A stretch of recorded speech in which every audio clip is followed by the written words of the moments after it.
오늘 아마 변법자강 운동 올렸으니까 의화단 운동이랑 시간 되면 신해혁명까지도 좀 올려보고 싶은데 한번 봅시다. 어쨌든 아까 봤지만은 변법자강 운동이 실패했어요. 결국은 보수반동으로 인해서 변법자강 운동이 실패하고 청나라는 다시금 내홍의 시간에 들어가게 됩니다. 그러니까 여전히 백성들은 피폐한 삶을 살 수밖에 없고 서양 열강은 꾸준히 청나라의 백성들을 수탈하고 그들을 괴롭히고 있고 뭐 그런 상황입니다. 그런 상황에서 백성들이 가만히 당하고만 있진 않고요.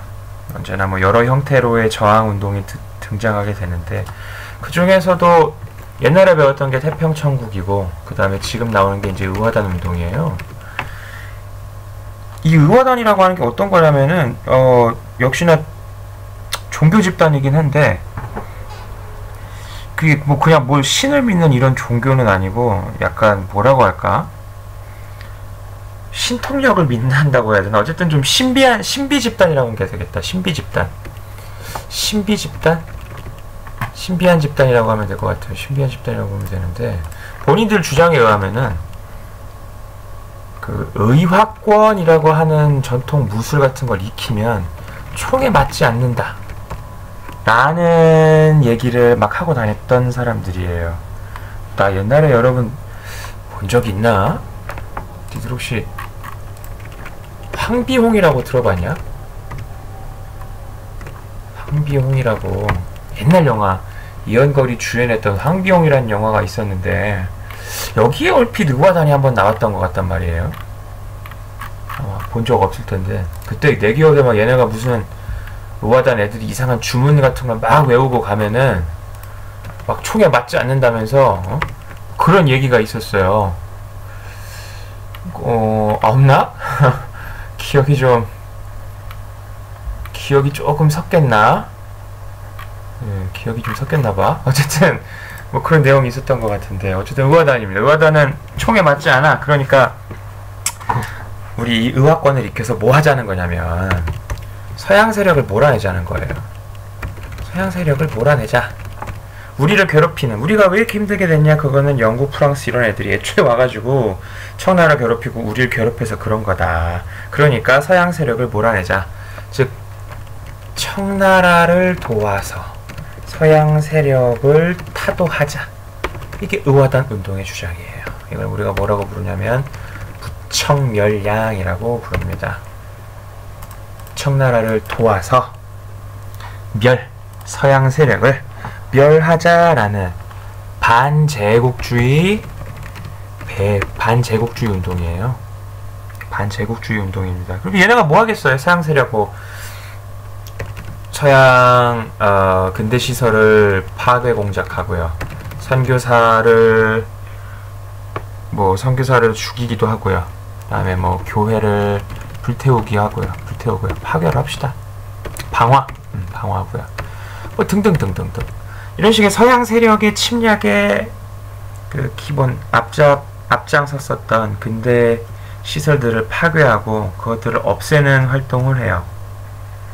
그래서 이제 이게 청나라 정부도 처음에는 야 뭐 저런 게 다 있냐 하면서 의화단 세력을 어쨌든 얘네가 뭐 정식 정부 세력도 아니고 백성들이 들고 일어난 거니까 진압해요. 군대를 보내가지고 이 의화단을 진압하는데 이 의화단 세력이 점점 커지네? 허무맹랑한 소린 줄 알았는데 국민들이 여기에 점점 가담하는 거야. 농민들도 가담하고 뭐 스님들도 가담하고 심지어 지방에 조금 힘있고 돈 있는 사람들도 이 의화단에 가담하는 거예요. 왜? 얘네가 지금 서양 세력을 타도하자고 했는데 그 말이, 그 슬로건이 청나라 백성들의 마음에 와닿았던 거죠. 그러니까 이 청나라 정부가 여기에 약간 혹해요. 여기에 약간 혹합니다. 얘네 이거 좀 괜찮은 것 같은데? 얘네 이거 괜찮은 것 같은데? 그래서 어떤 판단을 내리냐면은 청나라 정부가 직접적으로 의화단 운동을 지원해 주기로 합니다. 지원 정도가 아니라 의화단 이 사람들이랑 같이 연합해서 좋아, 이참에 서양 세력을 한번 몰아내보자 라고 결심하게 돼요. 그래서 청 그리고 의화단대 서양 열강 연합 8국, 8국입니다. 8국. 영국, 독일, 일본, 프랑스, 러시아, 오스트리아, 미국 연합 8국의 대군이 전쟁을 벌이게 됩니다. 어떻게 되겠습니까? 깔끔하게 패배하죠. 이거 이길 수가 없어요. 베이징이 점령당하는 건 물론이고 당시에 서태후의 별장 이화원이라는 데가 있는데 진짜 정말 아름다운 별장이었대요. 지금도 남아있는데 다시 재건한 거지만 뭐야, 이화원이라고 하는 서태후의 별장, 뭐 이런 곳, 이렇게 이쁜 모습이 지금 안 나오는데 여기에 뱃놀이, 배 띄워서 뱃놀이도 할 수 있고, 여튼 서태후가 굉장히 자랑하던 이화원이라고 하는 별장을 아주 싹 다 불태워버리고 온갖 보물과 문화재를 싹 다 가져가 버립니다. 완전히 청나라가 탈탈 털려요, 이 전쟁에서. 그래가지고 부랴부랴 아이고야 미안하다, 내가 괜한 놈한테 시비를 걸었구나. 청나라가 어떻게 하겠습니까? 바로 강화를 요구하죠. 그래서 신축조약, 이른바 베이징 의정서라고 하는 조약을 체결해서 부랴부랴 이제 강화하게 됩니다. 뭐 내용은 별거 없어요. 배상금 지불하고, 그 다음에 뭐 좀 바꾸고 포대 해체하고 중국인의 배회단체 조직을 뭐 엄금하고 뭐 이런 식의 조약을 체결하게 됩니다.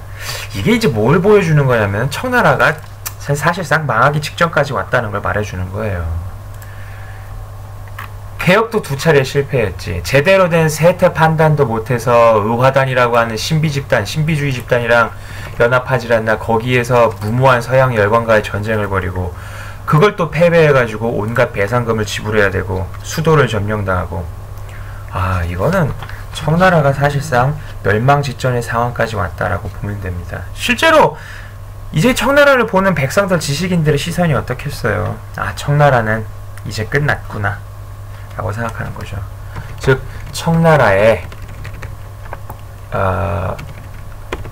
뭐랄까요, 커다란 타격, 청의 통치에 커다란 타격을 입히고, 그 이후에 반청운동의 배경이 됐던 게 이 의화단 운동이라고 할 수 있습니다. 약간 역사 해프닝이긴 하지만 의화단 운동이에요.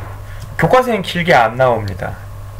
근데 어쨌든 이런 게 있었다라는 걸 알아두시고, 하나 더 얘기하자면은 이 의화단 운동은 제국주의 열강이 그 국가의 국민이랑 백성들이랑 직접적으로 싸운 전쟁이에요.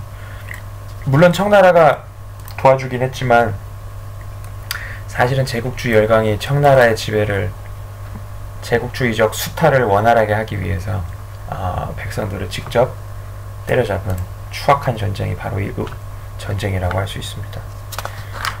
어쨌든 뭐 이렇게 해서 의화단 운동까지 봤고요. 역시나 이 정도 올리면은 딱 한 템포로 보기 간단할 것 같아요. 자, 그렇게 하고 다음에 또 다른 걸로 올리도록 하겠습니다. 시험 공부 열심히 하십시오.